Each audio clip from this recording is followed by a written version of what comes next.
أما بعد فإن أصدق الحديث كتاب الله وخير الهدى هدى محمد صلى الله عليه وسلم وشر الأمور محدثاتها وكل محدثة بدعة وكل بدعة ضلالة وكل ضلالة في النار.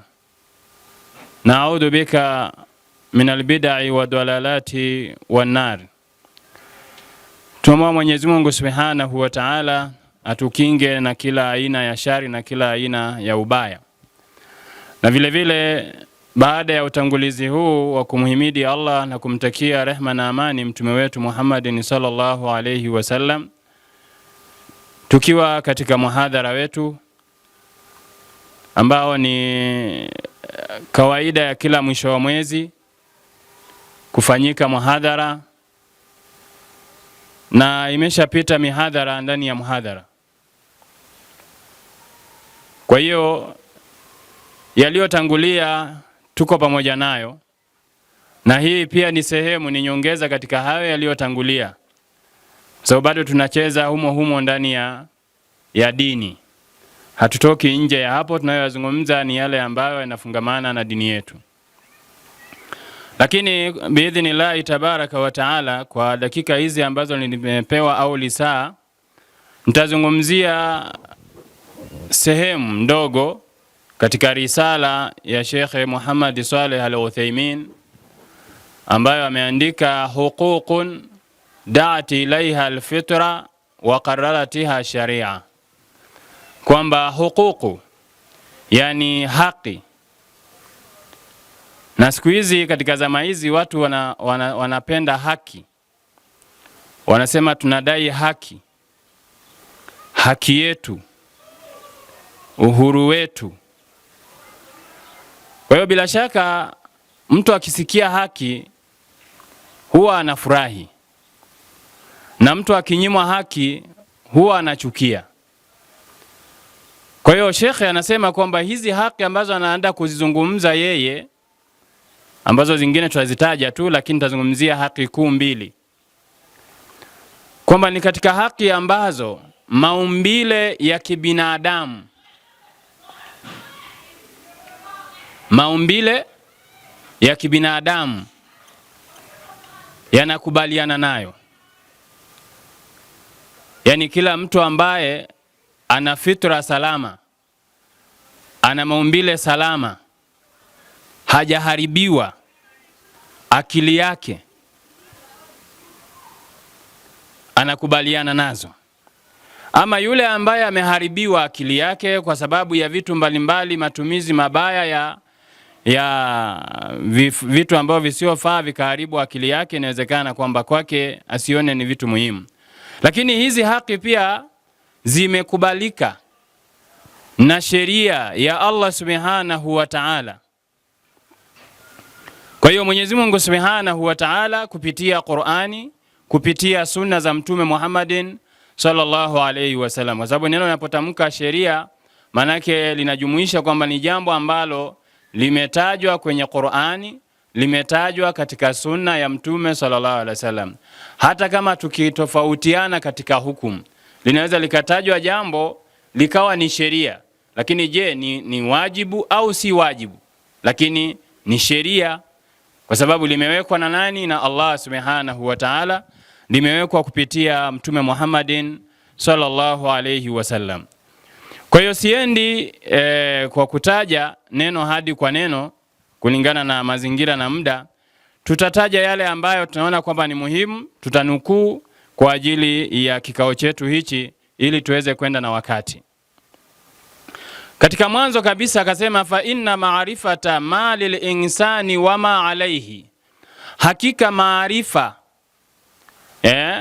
ya kujua yale ambayo yanamuhusu mwanadamu, yani yale ambayo yana manufaa na wewe, yale ambayo unatakiwa kuyatekeleza, wa ma alayhi, na yale ambayo wewe unawajibika, yale ambayo wewe unawajibika, min huquqin, miongoni mwa haki, wa wajibati, na miongoni mwa wajibu. Hivi vitu vinakuwaga ni mubadala, yani kuna haki na wajibu. Kwa hiyo kuna wakati wewe unadai haki, lakini na wakati huo huo unawajibika wewe kufanya jambo fulani. Kwa hiyo wakati fulani yule anapokuwa anadai haki yake, na yeye ana wajibu wa kufanya. Kwa hiyo ukiangalia kwamba hapa kuna haki unadai na kuna wajibu unatakiwa utekeleze. Kwa mfano katika wanandoa kunakuwa na haki na wajibu. Wakati huo anapodai mwanamke haki yake, anatakiwa pia awe ametekeleza wajibu wake. Na mwanaume anapodai haki yake kwa mke wake, naye anatakiwa awe ametekeleza wajibu wake. Kwa hiyo miongoni mwa vitu ambavyo inatakiwa mwanadamu avijue ni kujua haki na wajibu. Leo watu wanadai haki lakini wenyewe hawatekelezi wajibu. Wanataka watendewe lakini wao hawako tayari kutenda. Wewe unadai haki kwa kiongozi wa kisiasa, lakini wewe utendi wajibu wako. Humsikilizi, humtii. Tuna viongozi wa dini. Wakati wewe unadai haki yake ya kutendee wewe, basi na wewe unatakiwa utekeleze wajibu wako. Kwa hiyo anasema kwamba lillahi, kwa Mwenyezi Mungu Subhanahu wa Ta'ala, kwa maana kuna mambo ambayo unatakiwa yatekeleze kwa Allah Subhanahu wa Ta'ala, wali ibadihi, na kwa waja wake, wala amalu biha min ahammil muhimmati, na kufanyia kazi kwayo ni katika vitu muhimu kuliko muhimu. Wa aujabul wajibati, na ni vitu ambavyo ni vya wajibu zaidi kuliko vitu vingine ambavyo ni wajibu. Wa hadhihi risalatu allati nuqaddimu laha ala sighari hajmiha, anasema na hii risala ambayo tunaitanguliza hapa pamoja na udogo wake, ukiangalia ni kadogo. Anasema saizi yake ni kadogo, umbile lake ni dogo. Qad ud'atu niqatu ala alhurufi, zimewekwa nukta kwa kupitia herufi. Kwa hiyo shekhe anasema kwamba Allah Subhanahu wa Ta'ala amlipe kheri mualifu wa kitabu hichi wa risala hii. Anasema fa ahamul huquqi, sasa miongoni mwa haki ambazo ni muhimu zaidi, ambazo wewe mwanadamu unatakiwa kuzitekeleza, ni haqullahi Ta'ala. Umtendee haki Allah Subhanahu wa Ta'ala, utekeleze haki ya Allah Subhanahu wa Ta'ala iliyoko kwako wewe, ambayo bimahabbatihi, kwa kumpenda Mwenyezi Mungu Subhanahu wa Ta'ala, wa khawfihi, na kumuogopa, wa rajaihi, na kutarajia kheri kwa Allah Subhanahu wa Ta'ala. Kwa sisi tunamuomba Allah Subhanahu wa Ta'ala kwa kuogopa moto wake, na huku tunataraji kwa mema tunayoyafanya atuingize kwenye pepo yake. Kwa hiyo haitakiwi mtu awe katika sehemu moja tu peke yake, kwamba yeye yuko kwenye rajaa tu, anatamani tu kuingia peponi, hana hofu na kwamba anaweza akaingizwa kwenye moto. Kwa hivi yote lazima vifanye kazi. Wa taatihi, na kumtii Allah Subhanahu wa Ta'ala, bimtithali awamirihi, kwa kutekeleza maamrisho yake. Mwanadamu anatakiwa atekeleze amri za Allah Subhanahu wa Ta'ala. Wajitinabi nawahihi, na kujiepusha na makatazo yake aliyoyakataza. Aliyoyakataza Allah ni mengi. Kwa hiyo mwanadamu anatakiwa ayajue ni mambo gani Mwenyezi Mungu ameyakataza, ili aweze kuyaacha, ili asiyatende. Na hii ni katika haki ya Allah Subhanahu wa Ta'ala. Ndio maana Allah Subhanahu wa Ta'ala akasema, wama kana lilmu'minin wala mu'minatin idha qada Allahu wa rasuluhu amran an yakuna lahumul khiyaratu min amrihim wa man ya'si Allaha wa rasulahu faqad dalla dalalan mubina. Haiwi kwa muumini wa kiume wala kwa muumini wa kike pindi anapohukumu jambo Allah na mtume wake, jambo hili liwe hivi, jambo hili lisifanywe, alafu wao wawe na hiari wafanye au wasifanye, hawa watakuwa sio waumini, ni wanafiki. hawezi wakasifika na sifa ya uumini, kwa sababu sifa ya muumini ni kutekeleza yale aliyoamrishwa na kuacha yale aliyokatazwa na Allah subhanahu wa ta'ala. Akasema wa hubbi man ata'ahu, na kumpenda yule anayemtii Allah. Umpende yule anayemtii Mwenyezi Mungu subhanahu wa ta'ala. Wa bughdi man asahu, na umchukie yule ambaye anamuasi Allah subhanahu wa ta'ala. Kwa hii Sheikh kwa ikhtisari hapa ametaja haki za Allah subhanahu wa ta'ala, kwamba tutekeleze nini?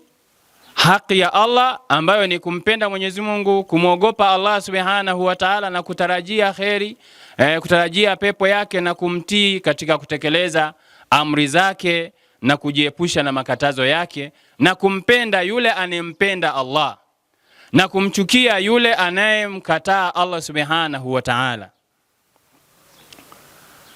Akasema thumma haqqu nabii sallallahu alayhi wasallama, kisha haki ya mtume sallallahu alayhi wasallam, bimahabbatihi, haki ya mtume nayo ni kumpenda mtume sallallahu alayhi wasallam, wa ta'ati amrihi, na kutii amri yake. Kutii amri ya mtume sallallahu alayhi wasallam, yale aliyotukataza mtume sallallahu alayhi wasallam tuyaache. Ni mambo mangapi ambayo mtume anatukataza, lakini sisi tunafanya jeuri, sisi tunakuwa ni wabishi. Wa nasri sunnatihi, na kunusuru sunna zake, kuhakikisha sisi ndio tunaonusuru sunna za mtume sallallahu alayhi wasallama. Tusiziache sunna za mtume, tusichukulie sunna za mtume ni jambo ambalo ni poa tu. Waliqtidai bihi, na kumuiga mtume Muhammadin sallallahu alayhi wasallama. Kwa hiyo kumuiga mtume sallallahu alaihi wasallam ni katika haki yake. Leo watu wanawaiga wasanii, wengi tuna vichwa lakini ni vya kisanii. Wengine ni wachezaji wa mpira, umeona mchezaji fulani kwa sababu nampenda na wewe ni mshabiki wa Simba au Yanga au nini na nini, wale mnawajua wenyewe. Lakini unakuta mtu ameshindwa kumpa mtume hata kichwa tu, kwamba anyoe kama mtume anavyotaka. Yeye ananyoa kama mchezaji alivyonyoa, ananyoa kama msanii alivyonyoa, kichwa tu. Umeshindwa kufanya kwamba hichi kichwa kifuate sunna ya mtume sallallahu alaihi wasallam. Ni vipi unadai kwamba wewe unampenda mtume sallallahu alaihi wasallam, lakini unajikurubisha kwenye swala kwa kutumia kiduku? Wapi kiduku ikawa ni ucha Mungu? Wal ikthari minas salati, na kukithirisha katika swala, kumswalia mtume sallallahu alaihi wasallam, wa salami alayhi salawatullahi wa salamuhu alayhi. Kwa hiyo miongoni mwa haki ya mtume sallallahu alayhi wasallam ni kumswalia mtume kwa wingi, na hasa katika siku za Ijumaa, na pale anapotajwa mtume sallallahu alayhi wasallam mtu aseme tu Allahumma salli ala Muhammad. Thumma huququl aqaribi bil ihsani ilayhim, kisha haki za watu wa karibu kwa kuwafanyia ihsani, wa adami qati'atihim, na kutokukata undugu, wa fi muqaddimatihim, na katika watu ambao ni wa karibu wa ndugu wanaotangulizwa, alwalidaini, ni wazazi wawili, bil ihsani ilayhima, kwa kuwafanyia wema, wal birri bihima, kuwafanyia ihsani na kuwafanyia wema, wa ta'ati amrihima, na kutii amri yao, wajitinabi nahayihima, na kujiepusha na katazo unalokatazwa na mzazi. Umekatazwa na baba yako, umekatazwa na mama yako, ukatazike. Ma lam ya'mura bimaasiyatillah, maadamu hawajakuamrisha katika kumwasi Mwenyezi Mungu Subhanahu wa Ta'ala. Hao wazazi, baba, mama, maadamu hawajakuamrisha kwenye kumwasi Mungu. Kwa hiyo sharti ni moja tu la kutokumtii mzazi, atakapokuamrisha kumwasi Allah Subhanahu wa Ta'ala. Wa du'a ilahuma fil hayati wa ba'da al-mamati, na kuwaombea dua katika maisha yao wakiwa bado wako hai. Usisubiri wafe. na baada ya kuwa wamekufa uendelee kuwaombea dua wazazi wako. Hii ni haki ya wazazi. Lakini akasema wa haqul auladi, na haki ya watoto. Watoto nao wana haki zao, bitarbiyati, kama vile malezi, wa taalim, na kuwafundisha, wa taadib, na kuwafundisha adabu. Haya ni malezi ambayo watoto wanatakiwa wapewe. Je, watoto wanalelewa malezi sahihi? Kabla ya kufikiria kuharibika kwa mtoto, wewe kama mzazi kwanza, wewe ambaye ni mzazi, unatakiwa umweke mtoto katika mazingira sahihi. Mtoto akue katika mazingira sahihi. Ama kubadilika baada ya kufikia utu uzima, akawa ni tofauti na manhaji yako, akawa tofauti na msimamo, hili hautolaumiwa. Utalaumiwa pale ambapo wewe haukumweka katika mazingira ambayo ni sahihi. Wal huququ almutabadala baina zawjaini bil muasharati bil ma'rufi, na haki ambazo ni za kubadilishana, kupeana kati ya wanandoa wawili kwa kusuhubiana, kuamiliana kwa wema. Kwa hiyo wanandoa nao wana haki ya kuamiliana vizuri. Kila mmoja awe na dhamira ya kuamiliana na mwenzake vizuri, kumtendea haki mwenzake, asimdhulumu mwenzake. Na Allah anasema waashiruhunna bil ma'rufi, ishini nao hao wanawake kwa wema. Na kinyume chake pia ni sahihi, nao wanawake na ninyi pia ishini nao waume zenu kwa wema. Kwa kila unachotaka kukifanya kwa mwenzako unatakiwa ufikirie, hichi ni chema? Hichi ninachotaka kumfanyia ni kizuri? Hili neno nataka nimwambie, je, nitakuwa ni neno zuri au ni neno baya? Linaondoa mgogoro au linazaa mgogoro? Ukiona kwamba lina madhara usiliseme. Hiyo ni haki. Wa taawunu ala albirri wa taqwa, na kusaidiana katika kumcha Allah subhanahu wa ta'ala, na kusaidiana katika mambo mema. Kwa hiyo mume na mke lazima, kama kuna mapungufu kati ya mmoja au wote, kila mmoja na mapungufu tofauti na mwenzake, basi kupeana nasaha. Na imekuja pia katika hadithi kwamba anapoamka mmoja wao kuswali usiku, amwamshe na mwenzake. Akikataa mwagie hata maji kwenye uso. Leo mtu anaweza akafanywa hivyo na mwenzake akaamka amekasirika. Kama ni mwanaume anaweza akatumia ubabe wa kumpiga. Kwa hiyo kusaidiana katika mambo ya kheri. Mwenyezi Mungu anasema wala asri innal insana lafi khusri illa alladhina amanu wa amilu salihati watawasaw bil haqqi watawasaw bis sabri, kwamba wanahusiana katika haki na kuhusiana katika subira. Lakini leo nakuta mwanaume anaswali, mke haswali. Mke anaswali, mume haswali. Nyumba sio jimbo. Kwamba unasema kwamba akipatikana mwakilishi wa jimbo ni mbunge inatosha. Swala ni faradhu aini, kila mmoja anatakiwa aswali. Huwezi kusema kwamba hapa maadamu baba anaswali bana wengine hatupati dhambi. Mume anaswali wengine wamepona. Mke anaswali wengine wamepona. La. Hii ni kila mmoja anatakiwa atekeleze ibada hiyo. Lakini akasema wa huququ lijirani bil ihsani ilaihim bil qawli wal fi'li, vile vile kuna haki za majirani kuwafanyia ihsani kwa vitendo na kwa maneno. Wa mani'ul adha anhum bil qawli wal fi'li, na kutokuwaudhi majirani kwa kauli au kwa vitendo, yani kwa ujumla wote. Kutokuwaudhi majirani kwa maneno na kwa vitendo. Wa huququl muslimina umuman, na haki za waislamu wote kwa ujumla. Usiwadhulumu waislamu wenzako. Wa hiya ifsha'u salam, nayo ni kutoa salamu, kusambaza salamu. Leo kuna watu hata salamu tu wamewanyima waislamu. Unamnyima ndugu yako muislamu salamu, haina gharama yoyote. Assalamu alaikum wa rahmatullahi wa barakatuh. Lakini mtu anamnyima mwenzake. Na bali hata kwetu kwenye watoto wetu salamu imekufa. Watoto wa shule salamu zimeuawa. Watoto wengi wa Kiislamu wanasalimia shikamoo. Na wengine wamevaa vishungi vya shule hata kama ni vidogo vile vya haki ya Mungu. Lakini bado hata salamu hawana. Na hata wewe ukiwasalimia ukawaambia asalamu alaikum hawakujibu. Sasa unajiuliza wamevalishwa.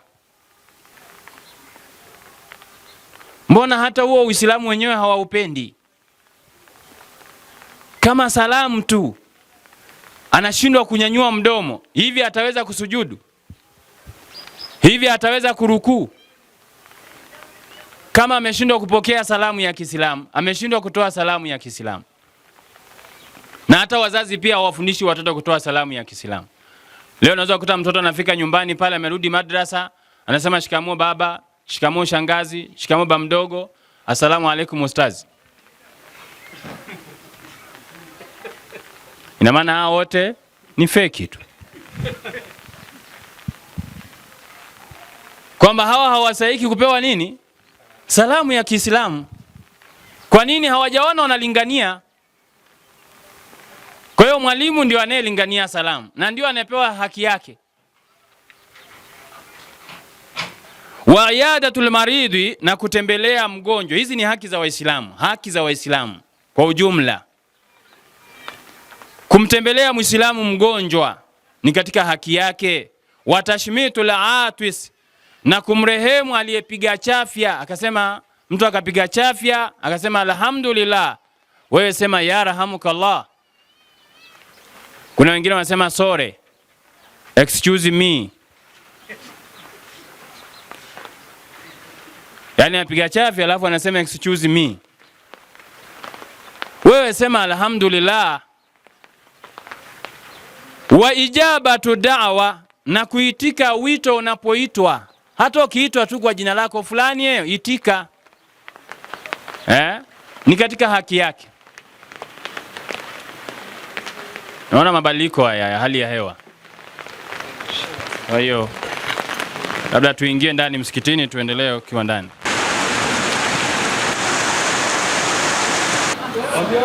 Naam. Wa ijabatu da'wa wa nasiha.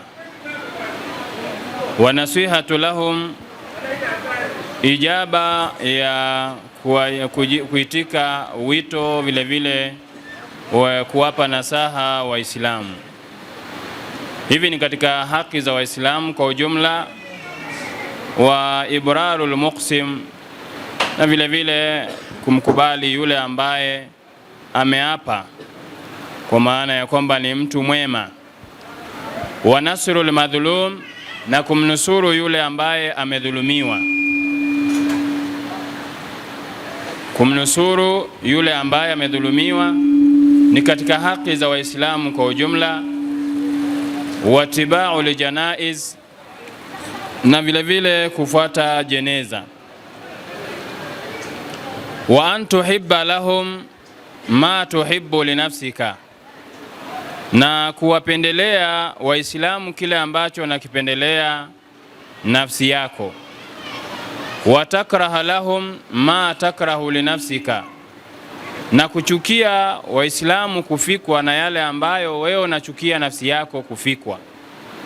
Kwa yale ambayo unayachukia nafsi yako isikutane nayo, basi unatakiwa uchukie pia kwa Waislamu wanapofikwa na mambo hayo. Wa anta amurahum bil ma'rufi wa tanahahum anil munkari, na kuwaamrisha Waislamu kufanya yale ambayo ni mema na vile vile kuwakataza yale ambayo ni munkari. Hii ilikuwa ni sehemu kama sehemu ya utangulizi. Kwa hivyo anasema amma ba'du fa inna min mahasini shariati llahi ta'ala, hakika katika mazuri ya sheria ya Uislamu, muraat al-adli, ni kuchunga uadilifu. Wa i'taa kulli dhi haqqin haqqahu, na kumpa kila mwenye haki umpe haki yake. min ghairi ghuluwin wala taksirin, bila ya kufanya ghulu na wala kufanya taksiri. Ghulu manake ni kumpa mtu daraja ambayo sio yake, ukapitiliza ukaenda juu kwenye sehemu ambayo si ya kwake.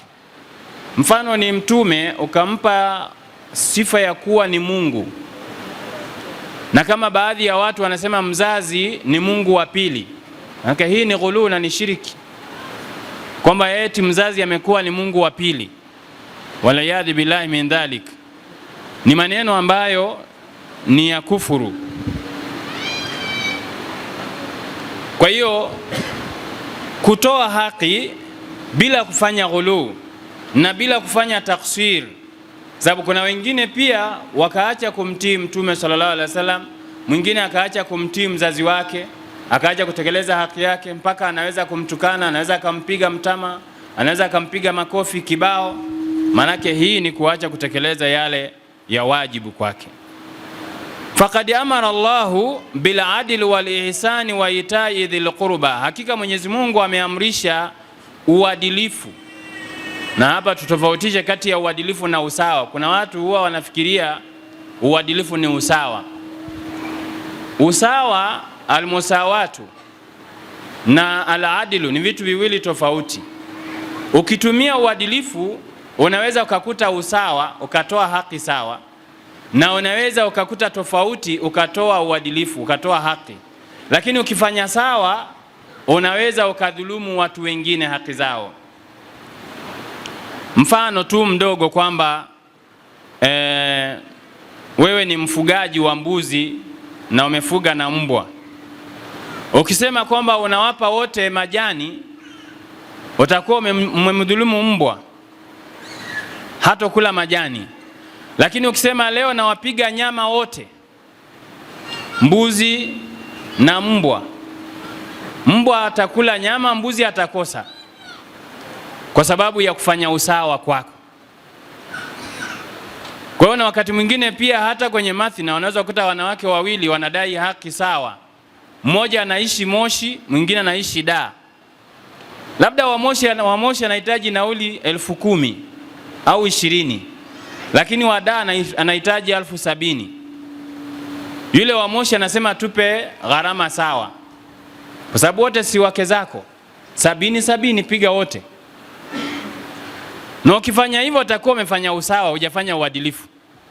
Manake huyu ambaye nauli ni 20,000 anafika kwenye eneo lake, huyu ni 70,000. Kwa hiyo kama watawapa 70 wote, huyu atabakiwa na 50,000 wa Moshi, lakini yule wa Dar ametumia nauli, amefika hana kitu. Kwa hiyo na yeye kama anataka apewe 70 ahamie Dar. Sawa sawa, Hapo nitakuwa ni uadilifu, kwa sababu umefanya sawa na wana safari ya sawa na wamepanda na umbali ni wa sawa. Kwa hiyo ukitaka 70 basi nenda Dar. Au mwingine ameumwa, ugonjwa wake unahitaji 5,000, mwingine 50,000, mwingine operation unahitajika 200,000. Unasema nipe na mimi 200,000. Basi na wewe fanyua operation ili upewe nini? Upewe 200,000. Si unataka usawa? Kwa hiyo uadilifu ni kumpa kila moja haki yake. Kama huyu ni mbwa anataka nyama, basi mpe nyama, na mbuzi mpe majani. Huyu ni nyau, mpe maziwa, lakini uweze kumpa majani. Kwa hiyo anasema Mwenyezi Mungu ameamrisha uadilifu, manake hajaamrisha kufanya usawa na kufanya ihsani na kuwapa watu wa karibu. Wa bila adili, na kwa sababu ya uadilifu. Na kwa sababu uadilifu wakati mwingine inatajwa al-adilu, manake ni tauhidi, manake ni aqida, ni dini yenyewe, ni uadilifu. Kwa hiyo anasema wa bila adili bu'ithati rusul, na kwa uadilifu wametumwa mitume, wa unzilatil kutubu, na vikateremshwa vitabu, wa qamati umuru dunia wal akhirah, na yakasimama mambo yote ya kidunia kwa sababu ya uadilifu, kwa sababu ya haki, kwa sababu ya aqida, kwa sababu ya tauhidi. Wama khalaqtul jinna wal insa illa liya'budun, sikuwaumba majini na watu isipokuwa wanipwekeshe mimi pekee, waniabudu. Kwa hiyo Sheikh anasema Wal adlu i'ta'u kulli dhi haqqin haqqahu, na uadilifu ni kumpa kila mwenye haki haki yake. Wa tanzilu kulli dhi manzilatin manzilatahu, na kumweka kila mtu mwenye cheo mwenye daraja fulani muweke kwenye daraja yake. Wala yatimu dhalika, na wala haiwezi kufahamika hiyo haki na kumweka kila mtu sehemu yake kwenye nafasi yake, illa bimaarifati lihuquqi, isipokuwa kwa kujua haki za watu. Tukizijua hizi haki ndipo tunaweza kutenda uadilifu, lakini huwezi kufanya uadilifu kama huzijui haki zenyewe, hujui huyu anastahili nini, huyu apewe nini. Hata tu'ta ahluha, mpaka waweze kupewa watu wenye haki hizo stahiki. Kwa hiyo ukiwa unataka kufanya uadilifu katika hii dunia, katika huu ulimwengu, ni lazima uzijue haki za wahusika, na ili uweze kumtolea kila mtu haki yake. Kwa hiyo anasema hili haliwezekani kufanywa hivyo ila kwa maarifa, manake kwa elimu ya kujua kila mmoja na haki yake. Miongoni mwa hivi kwa ikhtisari kuzitaja kwa ujumla wake, uzijue huququllahi ta'ala, haki za Mwenyezi Mungu Subhanahu wa Ta'ala. Huququn nabii sallallahu alayhi wasallam, uzijue haki za mtume sallallahu alayhi wasallam. Huququl walidaini, ujue haki za wazazi wawili. Huququl aulad, ujue haki za watoto. Huququl aqarib, ujue haki za watu wako wa karibu. Huququ zawjaini, haki za wanandoa. Huququl ulati wa raia, haki za watawala na watawaliwa. Hizi lazima uzijue. Kuna wakati watu wanadai haki kwa viongozi wao wakati wenyewe hawatendi haki. Huququl jirani, vile vile kuzijua haki za majirani. Huququl muslimina umuman, kuzijua haki za waislamu kwa ujumla. Vile vile huququ ghairil muslimin, na haki za wale ambao si waislamu, nazo pia mtu anatakiwa azifahamu. Huyu sio muislamu, ana haki gani? Kama ambao tunaambiwa jirani ana haki tatu. Yani kuna jirani ana haki tatu, kuna mwingine ana haki mbili, kuna mwingine ana haki moja. Jirani akiwa ni muislamu na ukiwa na unasaba naye na ukiwa karibu naye, huyu ana haki tatu. Lakini akiwa ni muislamu lakini hakuna unasaba naye, una ujirani naye, ana haki mbili. Akiwa ni kafiri, sio muislamu, ina maana hauna unasaba naye, kwenye dini hamko pamoja, kwa hiyo anabakia na haki moja tu ya ujirani. Kwa hiyo jirani anapohitaji mahitaji ya kijirani ambayo sio ya dini, unatakiwa umsaidie. Hiyo ni haki yake. Hana unga na njaa, mpe chakula. Anaumwa, anahitaji kusindikizwa hospitalini, msindikize. Lakini ikija masala ya kiimani ya kiibada, hapo lazima useme kwamba hili halitawezekana.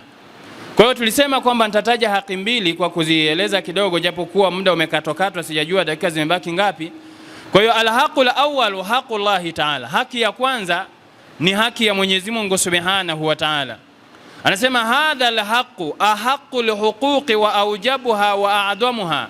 Anasema hii haki ya Allah ndio haki inayokuwa kubwa zaidi na inayokuwa ni ya wajibu zaidi kuliko haki zingine zote. Lianahu haqqullahi ta'ala al-khaliq, kwa sababu ni haki ya Allah ambaye ndio muumbaji, al-adhim, al-malik, al-mudabbir li jami'il umur. Kuna mfuniko wa kwanza ambao wanawake wanaujua, wanasema anapojifungua anasema chupa imepasuka. Hiyo chupa hiyo ni mfuniko wa kwanza. Lakini kuna mfuko ambao ni arrahimu au uterus. Huu ni mfuko wa uzazi ambao wanaume hawana. Kama mwanamke, mtoto anaenda kukaa kwenye huu mfuko, hauchanganyiki na chakula. Huu ni special kwa mtoto. Kwa hiyo ameenda kukaa kule sehemu hiyo, akianzia kwenye placenta kujininginiza pale. Alafu pili, lile tumbo la kawaida ambalo hata sisi tunalo wanaume. lililofunika vitu vyote. Kwa hiyo mtoto anakuwa kwenye vivuli vitatu, lakini bado Mungu amesafirisha chakula kinamfikia. Hakuna mtu anapika uji anampelekea huko ndani.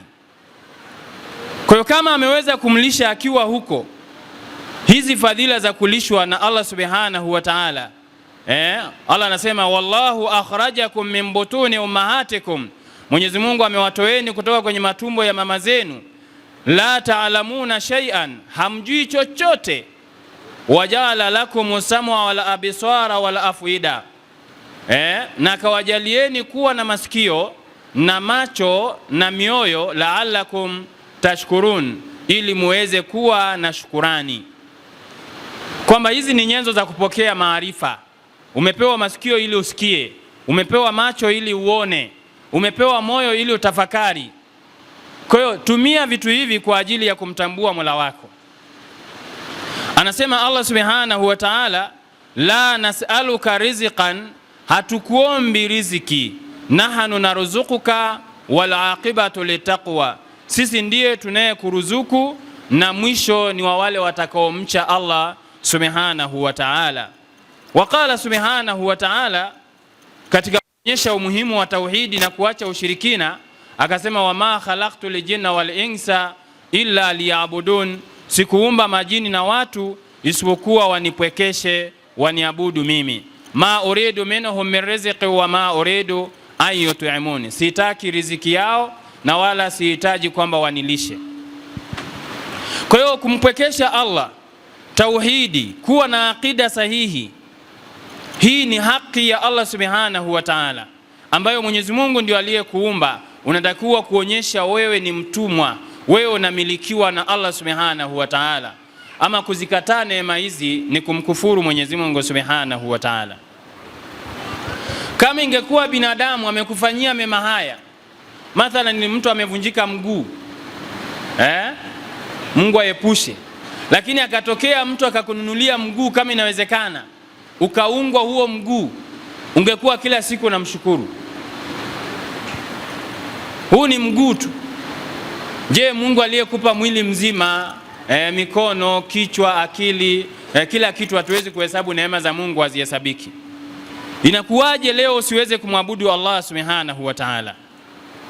Anasema wajahidu fillahi haqqa jihadihi, napiganieni kwa ajili ya Allah haki ya kupigania. Huwa jitabakum, yeye ndio aliyowachagueni ninyi. Wama ja'ala alaikum fi dini min harajin, na Mungu hajajalia katika dini hii uzito wa aina yoyote. Mungu hajaifanya dini hii kuwa ni dini isiyowezekana. Millata abikum, na ni mila ya baba yenu Ibrahim, ambaye ni Ibrahim. Huwa samakumul muslimina min qabil, amewaiteni tangu na tangu kwamba ninyi ni Waislamu. Wa fi hadha, na kwa ajili hii, liyakuna rasulu shahidan alaikum, ili awe mtume ni shahidi kwenu ninyi. Watakunu shuhadaa ala nas, na ninyi muwe mashahidi juu ya watu. Akasema faaqimu salata, basi simamisheni swala. Waatu zakata, na toeni zaka. Waatasimu billahi, na shikamaneni na Allah subhanahu wa ta'ala. Huwa maulakum fa ni'mal maula wa ni'man nasir, yeye ndio mola wenu na yeye ndio mlinzi wenu mwenye kuwanusuru, na ni bora ya mlinzi, na ni bora mwenye kuwanusuru, na ni bora mwenye kutoa nusura na misaada. Kwa hiyo Allah subhanahu wa ta'ala akasema simamisheni swala, toeni zaka. Hii ni katika haki ya Allah subhanahu wa ta'ala.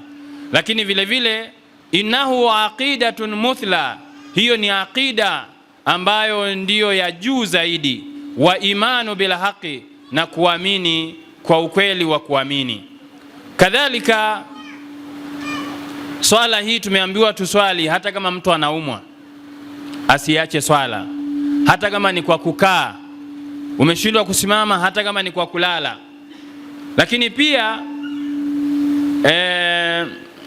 imekuja vile vile katika kufunga shahri wahidin fi sana. Mwenyezi Mungu akasema man kana maridan au ala safarin fa'idatu min ayamin ukhra, na atakayekuwa ni mgonjwa au amesafiri akafungua baadhi ya masiku, basi arudishie katika masiku mengine. Hii inaonyesha kwamba funga pia ni katika haki za Allah subhanahu wa ta'ala. Hajjul baitil haram, kwenda kuhiji nyumba tukufu, ni katika haki ya Allah subhanahu wa ta'ala. Tena hii ni katika mwaka mara moja katika umri wa mtu, ni katika umri, sio katika mwaka. Anasema shekhe, hadhihi hiya usulu haqillah, anasema hii ndiyo misingi ya haki za Allah. Kwa hivyo wewe unapokuwa unadai haki, tunakuuliza kwanza, wewe una tauhidi? Unasema tutendewi haki na serikali, tunakuuliza wewe una swali? Wewe unafunga? Kama haya ambayo ni haki ya Mungu ambayo amekuumba hutaki kumtekelezea, hutaki kufanya, wewe una haki gani ya kupewa? Kwa sababu wewe mwenyewe umeonyesha kwamba wewe ni mpuuzi, unapuuza haki za Allah subhanahu wa ta'ala. Kwa hiyo haya, ndugu yangu Muislamu, inawezekana tunapata hayo tunayoyapata kwa sababu sisi wenyewe hatutekelezi haki za Allah. Kama tungekuwa tuko serious, tunatekeleza haki za Allah subhanahu wa ta'ala, basi Mwenyezi Mungu subhanahu wa ta'ala angetushushia neema kutoka mbinguni na ardhini, na angetupa viongozi waliokuwa bora wenye kutekeleza haki zetu. Lakini maadamu sisi tumeonyesha namba moja, basi na Allah subhanahu naye anatuonyesha na sisi kwamba tuonekane kwamba tunadhulumika. Haki ya mtume, pengele cha pili, anasema wa hadha alhaqu huwa a'dhamu huquqil makhluqin. Katika wanadamu nao wajua, hakuna mwenye haki kubwa kuliko mtume Muhammadin sallallahu alayhi wasallam. Yuko baba yako, yuko mama yako, lakini hana haki kuliko mtume. Awe mjomba wako, shangazi yako, hana haki kumshinda mtume. Awe babu yako, bibi yako, hana haki kumshinda mtume Muhammadin sallallahu alaihi wasallam. Kwa hiyo anapoamrisha jambo mtume alafu akaamrisha baba yako, unatakiwa tekeleze lile ambalo ameamrisha mtume. Amekataza jambo mtume kwamba ni haramu jambo hili, baba yako anakwambia alifanye, unatakiwa umtii mtume, usimtii baba.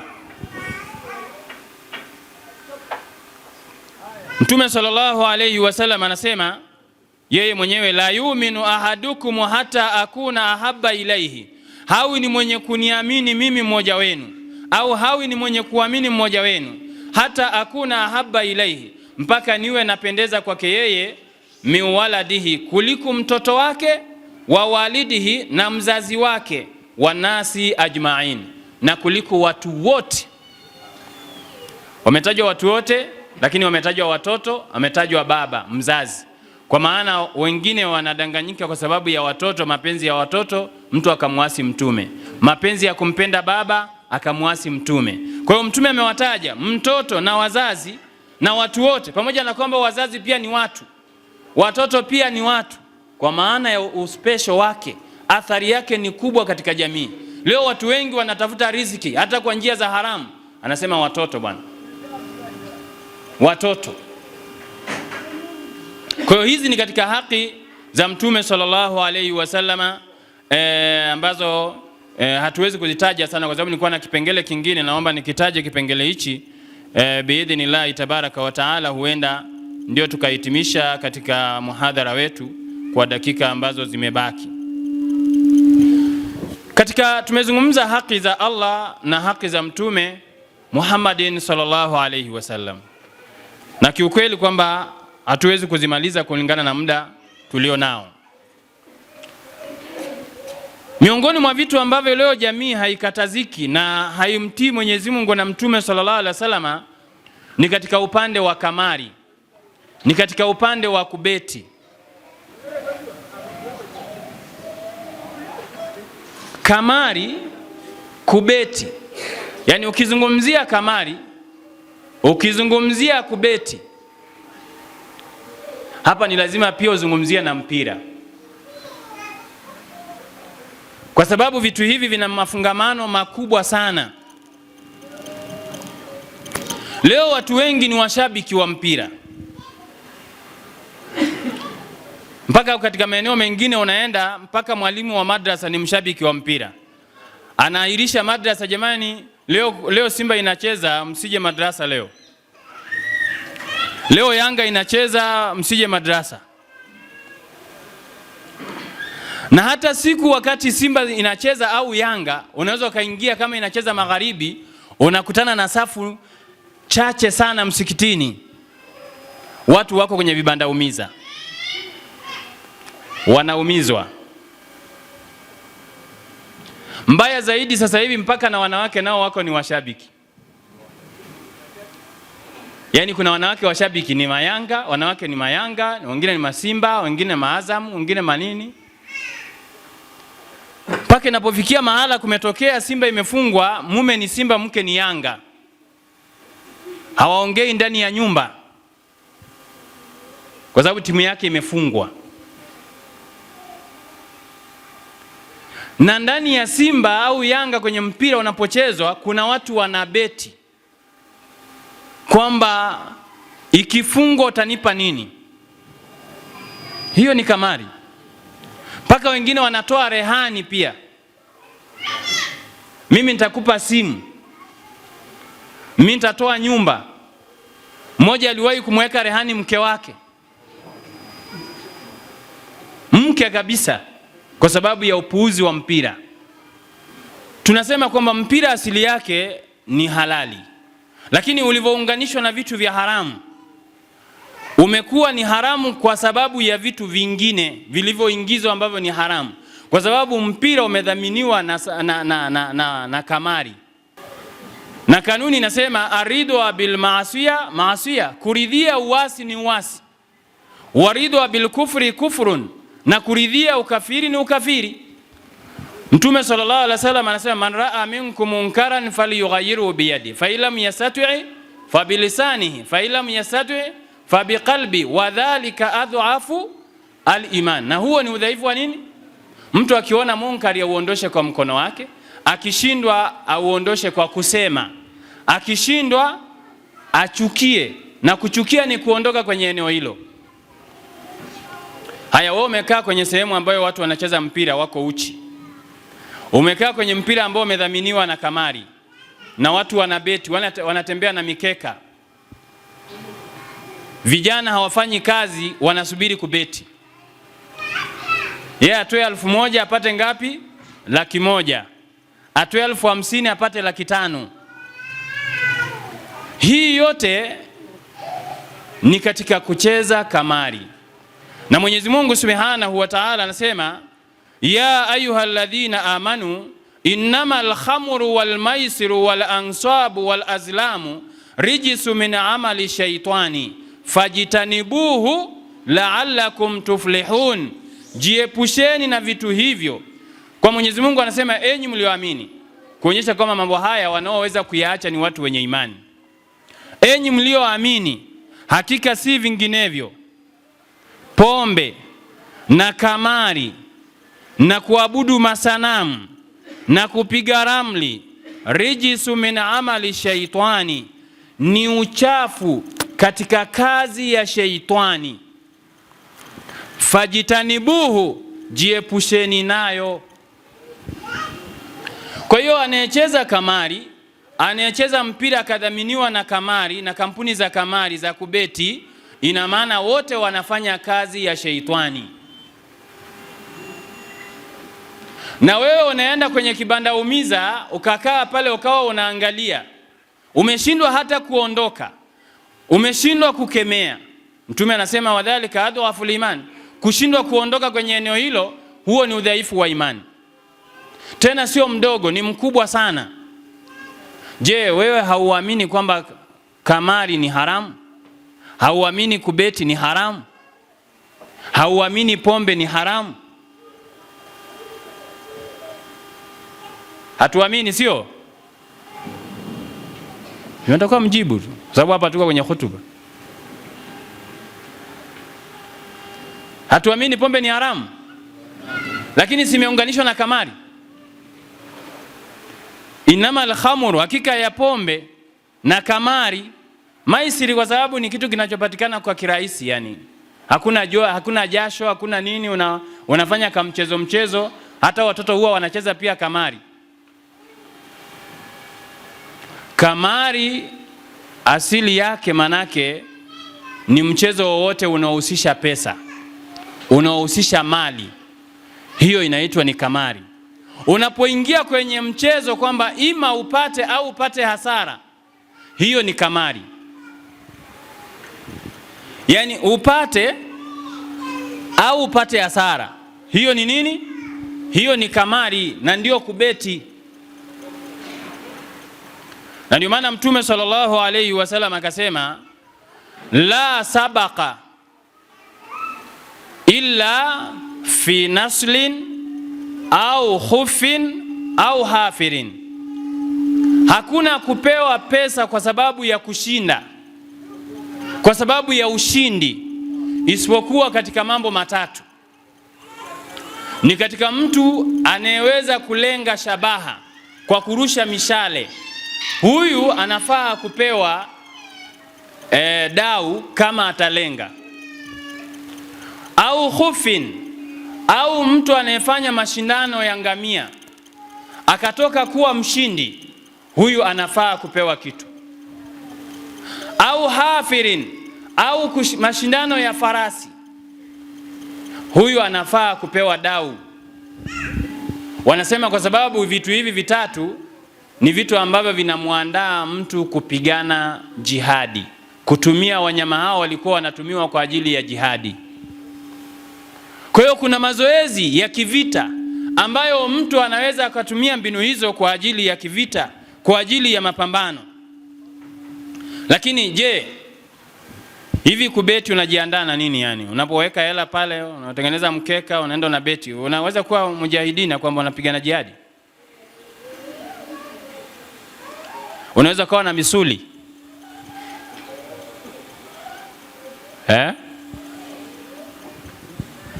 Kwa hiyo vitu hivi havifai. Vitu ambavyo vinafaa, mfano kama watu vitu ambavyo havifai, mfano kama mmechangiana kwamba mnaenda kucheza, ni timu ya mtaani mathalan, tutoe 1,100, timu itakaoshinda ndio itakaochukua hela. Hiyo imeshatengeneza kamari. Hiyo imeshakuwa ni nini? Ni kamari. Lakini kama itatokea kwamba mtu mwingine yuko kando tu akasema wale watakaoshinda mimi nitawapa kitu fulani, hapo haijaingia kwenye kamari, haijaingia kwenye kubeti.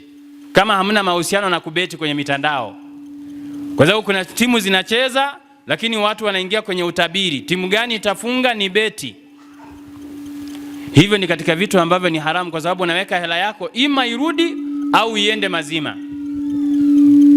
Kwa hiyo Mwenyezi Mungu Subhanahu wa Ta'ala akasema